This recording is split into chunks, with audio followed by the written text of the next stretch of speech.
Hello, everybody. We are here with the UPSC Essential series where we discuss the various facets of the UPSC process. Today, we have with us our distinguished guest and a faculty. He's Regu sir, who is an ex-Navy personnel and also teaching in prestigious institutions like Wajiram, etc.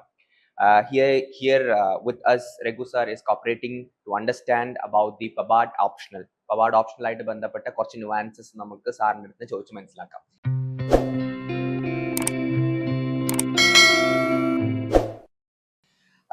Hello, sir. Thank you so much. Welcome to Gallant IAS. Sir, PABAD എന്ന optional ഒരുപാട് famous ആണ്, ഒരുപാട് ആൾക്കാരിലേക്ക് അത് എത്തുന്നുണ്ട്. But a simple question is, why should actually a student study PABAD optional? We can see the reasons from three perspectives.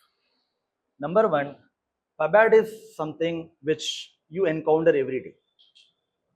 It is rooted in the everyday life of every individual, whether it is general public or aspirant. Right from your ration card to the passport, the police verification, the income certificate, PABAD is everywhere present in your life. That is why it is rightly said that public administration follows the individual from cradle to the grave. Because of this familiarity, the student will not have any disconnect with the subject.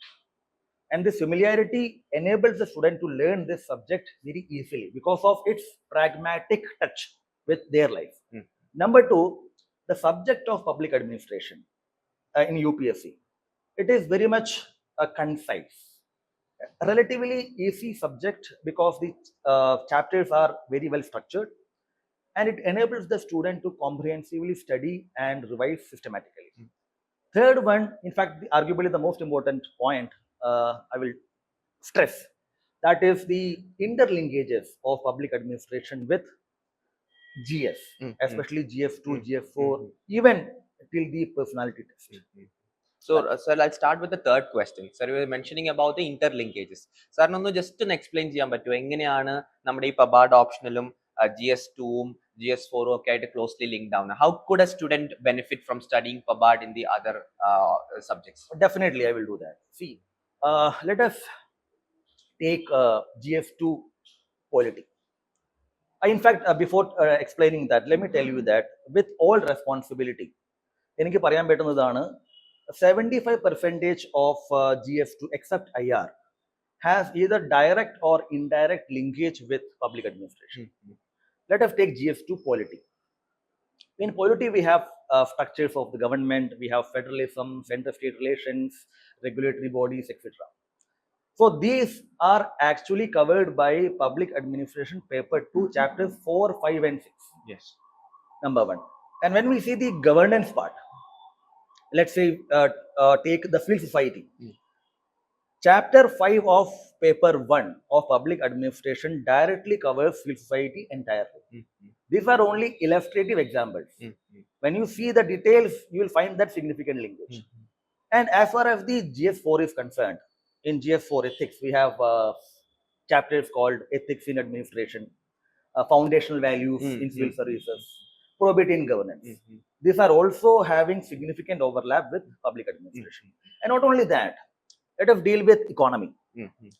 The economy GS3 chapters or topics like public financial management, budgeting, and fiscal policy and monetary policy, etc., are actually covered by financial administration chapter of paper 1 of PABAD and financial management chapter of paper 2 PABAD.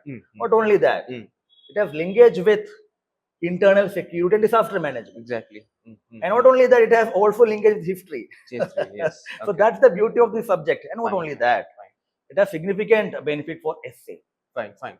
And ultimately, we will see that people who understand the administrative language, the language of governance, they will be able to perform better in the personality test. Fine. So there is a cross linkage with 2, 3, 4 Absolutely. and optionals also. Absolutely. Brilliantly analyzed, sir.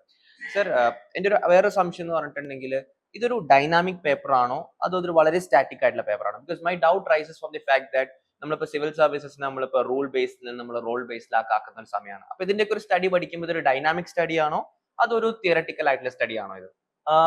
See, as far as the PubAd is concerned, there are some foundational things which students should study. For example, the administrative thought chapter is there, where we study the public admin thinkers. So from that point of view, we can say that there are some static portions. But if I look at it, public administration is actually what? State in action. The government in action. And every single day, every single minute, every single hour, the state is expanding, state is acting.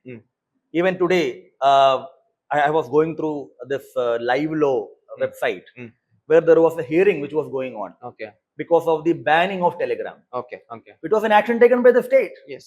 It has implication for, let's say, fundamental rights and various other constitutional rights. So every day something new is happening. That is why public administration is a dynamic subject. But it has some core. To borrow the words of one important thinker for public administration, Dwight Waldo, public administration has a stable core and an expanding boundary. Okay. So boundary is that, expanding boundary is the dynamic part of it. Okay. And this core will remain. But the remaining core does not mean that it is not dynamic. Fine. So the point is that if a student wants to score good marks, in paper 1 and paper 2, student needs to be very much aware of the contemporary development. And that is another important thing. When you study contemporary development for public administration, that you can use in your GS paper also. Yes. So public administration is a subject that has immense current affairs linkage. Fine. Okay. Sir, we have talked about the PubAd and all syllabus interlinkages, sir. One common doubt, one of the smallest syllabus as far as I understand. Yes, like philosophy, syllabus. How much time does a student require if he is attending on a regular basis? Sir, can you walk through the process? How would you complete this syllabus? See, the point is that public administration requires proper conceptual depth. And whenever a teacher teaches this subject, it is not advisable to stretch it maybe for 6 months or 7 months. For a student, let's say if you're starting the batch in August, 4.5 months will be ideal for completing the syllabus properly. നമ്മൾ ഓഗസ്റ്റിൽ start ചെയ്യുകയാണെന്ന് വെച്ചാൽ അത് December വരെ നമുക്കത് maximum നമുക്കത് നന്നായിട്ട് systematically thoroughly complete ചെയ്യാൻ പറ്റും. ഇതിന്റെ ഗുണം എന്താണെന്ന് വെച്ചാൽ once the syllabus is completed, the students will have notes, etc. Next 2 months, with the help of us, mentoring and various other guidance, the student can start appropriate answer writing based on PYQs, and they can revise. Let's say Jan and February, they can utilize properly for preparing the optional. അത് കഴിഞ്ഞ എന്താ ഗുണം എന്താണെന്ന് വെച്ചാൽ ആ 3 മാസം ബാക്കിയുള്ളത് they can simply stress free study for prelims without worrying for an incomplete optional. Unlike the large options. Absolutely. Unlike the traditional optionals where you have a vast amount of things to study, public administration is actually an asset for a student. Fine, sir. Okay. Sir, we've talked about the time, etc. and all. Sir, എനിക്ക് ചോദിക്കാനുള്ളത് എന്തെങ്കിലും pre requisite വേണോ ഒരു കുട്ടി ഒരു generally നമ്മൾ UPSC പഠിക്കുമ്പോൾ സാറിനും അറിയാം, sir you have A long experience, so അറിയാം വല്ല പ്രീ റിക്വസ്റ്റ് ഒന്നും നമ്മൾ ജനറലി ഓപ്ഷണൽസിന് വേണ്ടി എന്ത് ചെയ്യാറില്ല ചോദിക്കണം. ബട്ട് ഇൻ PubAd ട്രൂത്ത്ഫുള്ളി നമുക്കൊരു എന്തെങ്കിലും പ്രീ റിക്വസിറ്റ് വേണോ ഒരു കുട്ടിക്ക് ഒരു ചിലപ്പോൾ ഒരു പബ്ലിക് പോളിസി അങ്ങനെ എന്തെങ്കിലും പഠിച്ച ഒരാൾക്കായിരിക്കും ഇത് ബെറ്റർ ആയിട്ട് കൊടുക്കാൻ പറ്റും, അല്ലെങ്കിൽ എന്തെങ്കിലും ഒരു പ്രീ റിക്വസ്റ്റ് വെച്ച് ചെയ്തിട്ടായിരിക്കണോ ഒരു കുട്ടി ഇതിന് വേണ്ടി വരുന്നത്, or can you start from A clean slate? John Locke, the famous philosopher, called it tabula rasa. Exactly. Blank slate. Exactly. The point is that ഇതിന്റെ ആൻസർ നേരത്തെ പറഞ്ഞതാണ്, നമുക്ക് പബ്ലിക് അഡ്മിനിസ്ട്രേഷൻ എന്നുള്ള സാധനം നമ്മുടെ ഒപ്പമുള്ളതാണ്. It follows like a shadow. A shadow that even be visible in daylight. അങ്ങനെയാണ്. അപ്പൊ എന്താണെന്ന് വെച്ചാല് യാതൊരുവിധ പ്രീ റിക്വസിറ്റും വേണ്ട, പക്ഷേ കാണാപ്പാഠം പഠിക്കണം എന്ന് വെച്ചിട്ട് വരരുത്. Instead of memorizing, understanding is the key. And let me take this opportunity to provide another idea here. That is the approach that we have developed. That approach is that CCRP-DC. That is CCRP-DC is the approach that students should follow as far as anything. I mean, for public administration as well as any other. So could you help us with that? Absolutely. It's like a pyramid. Let us imagine a pyramid or a hierarchy or a triangle. The bottommost part is concept. Concept. Okay. So conceptual clarity is very much important. Very important. And then comes content. Okay. Content is your node, but again, do not accumulate the content. And the foundation batch node you will have that need to be converted to something called answer writing notes. Very good. That we will teach how to do that. Otherwise, what happens is that students will find a disconnect between what they learned, what is there in their notes, and what the questions are being asked. Fine. Okay. So based on PYQ, we need to convert that notes into something called answer writing notes, which we will teach. And third one is revision. Revision is the master art of learning. The more you revise, the better. Fine. Then comes the last stage, practice. Remember, it is like a series of steps in a ladder. Understand. Conceptual clarity, the most important thing. Second, the content. Third, revision. Then comes writing. Writing. Okay. Which means that I am not a very good fan of this daily answer writing. Provided if you have the content and clarity, etc., then you can write. That is why I generally emphasize that students don't write daily. You develop this, then you write. But even writing, the practice aspect has two sub-components. The D is the demand of the question, C is the command of the question. A student should be able to categorize the demand into core demand and non-core demand. Core demand is the most important part. Explicit parts. Explicit part.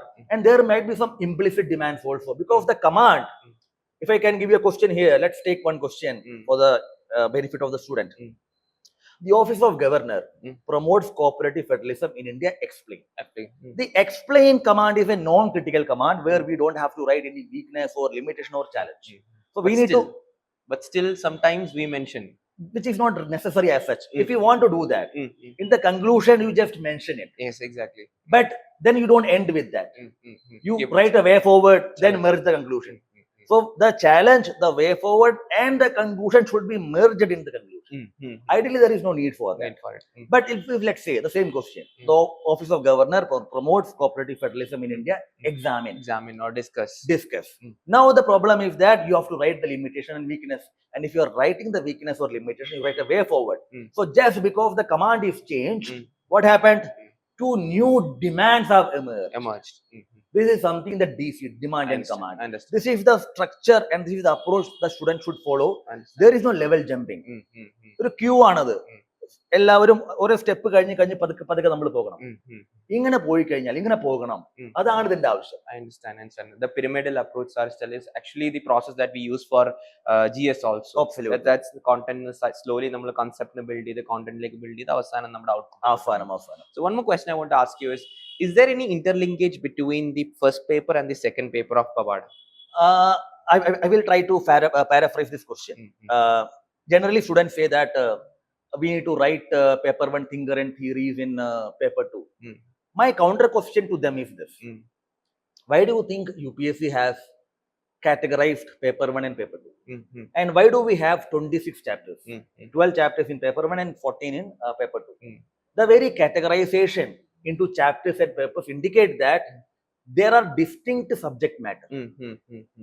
So when a student is writing the answer, they should be faithful to the core demand of the question and faithful to the subject matter.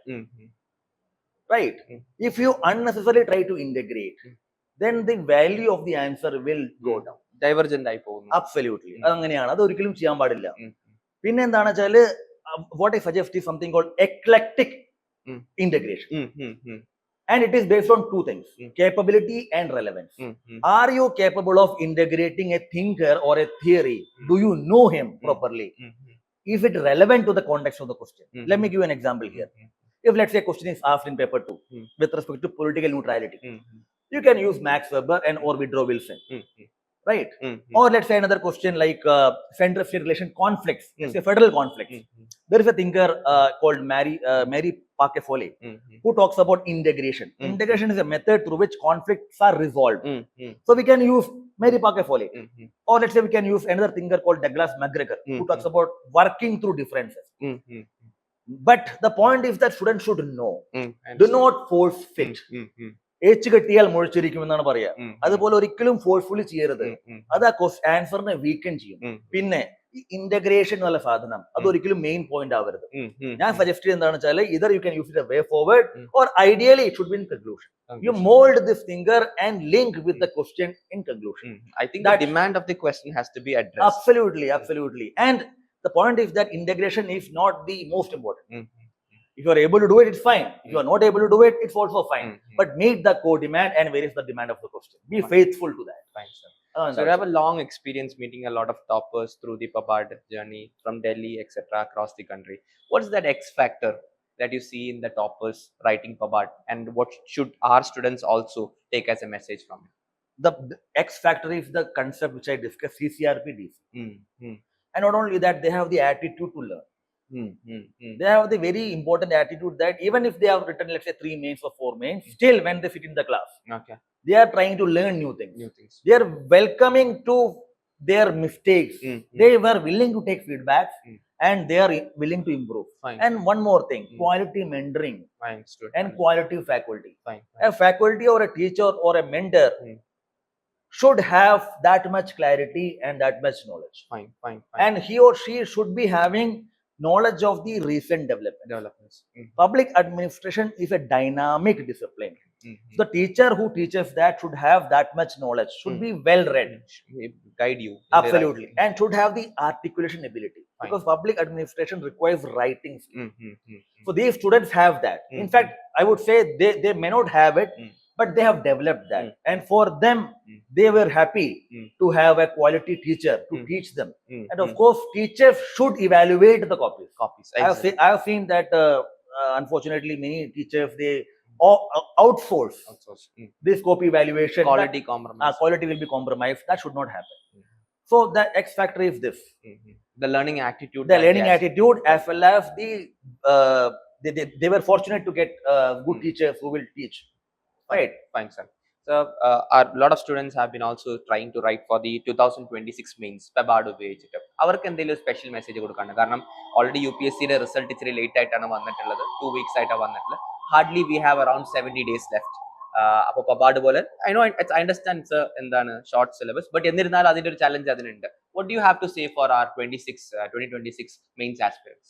My one advice would be, do not run behind content. Do not accumulate content. And when you study public administration, see the linkage which I just explained with GS. Integrate that study. So if you study PABAD properly, as I mentioned earlier, those subjects 2, 3, 4 I mean significant portion would be automatically over. And see the PYQs. Brainstorm the PYQ. Brainstorm technique is very much important, which I should explain right now. Brainstorming is a technique through which you generate points. These are like thinking hats. This is something which we apply in GS, also in public administration. So students should do brainstorming. No daily answer writing. Test series, of course, must, but get the paper evaluated and get mentoring. Right? Do not accumulate content. Do not run behind content. Trust your preparation. Trust your notes. See the PYQs and brainstorm. Okay. And of course, keep your ears to the ground. Because public administration is a dynamic subject, many current development might be asked. Right? Fine, I understand. And one more thing, learn less, revise more, and apply more. That's how it is. That's it. Fine. So the last question might be funny, might be tricky, sir, but I've heard a lot of people saying this PABAD is a boring optional.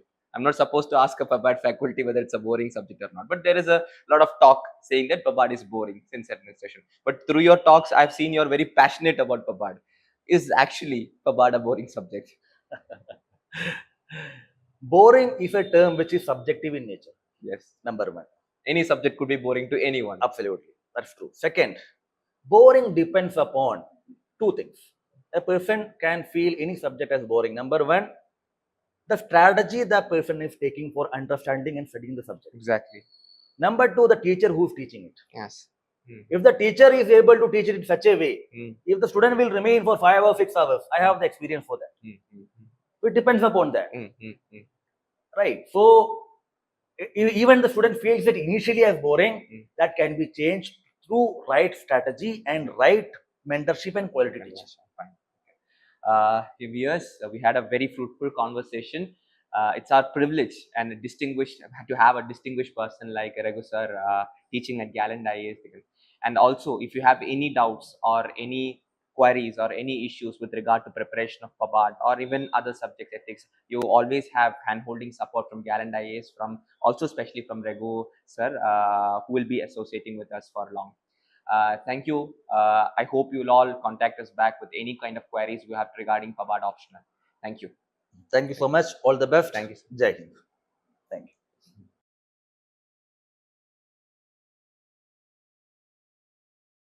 Gallant IAS, chasing your passion to ace.